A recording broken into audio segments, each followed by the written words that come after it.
A paranormal experience? Ghosts? Haunted houses? The spirit world and communication with the dead have fascinated humans since the beginning of their existence. Most people, whether believers or skeptics like myself, find paranormal experiences captivating. You could go on and on listening to these kinds of stories, but the debate lies on whether the allegedly paranormal events that witnesses claim to have experienced are real. I don't doubt that many people really believe that what they have experienced is a paranormal event. Real is what you believe to be real, after all. I myself experienced an event that might be considered paranormal by some.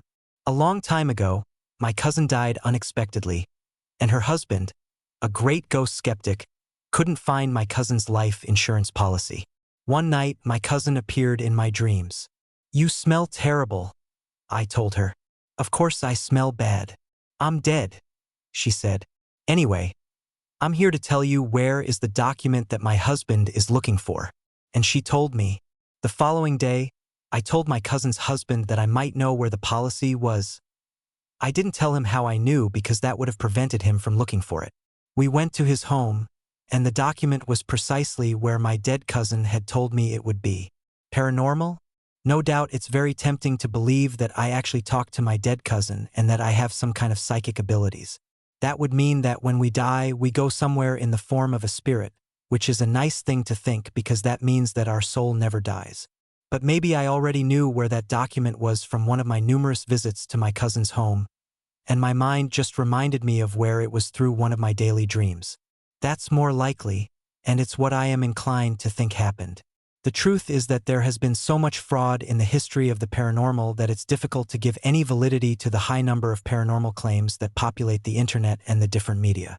Actually, fraud played a key role in the very foundation of spiritualism, a religious movement based on the belief that the spirits of the dead exist and have both the ability and the inclination to communicate with the living.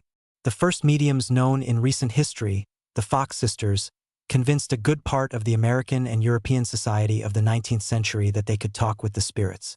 They made lots of public demonstrations held before paying audiences, which gave birth to spiritualism and attracted many imitators who also claimed to be able to communicate with spirits.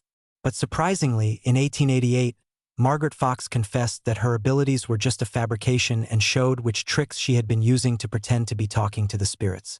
Now, can I really talk with the dead? Well, if you put enough money on the table, I might say yes and even show you how I do it.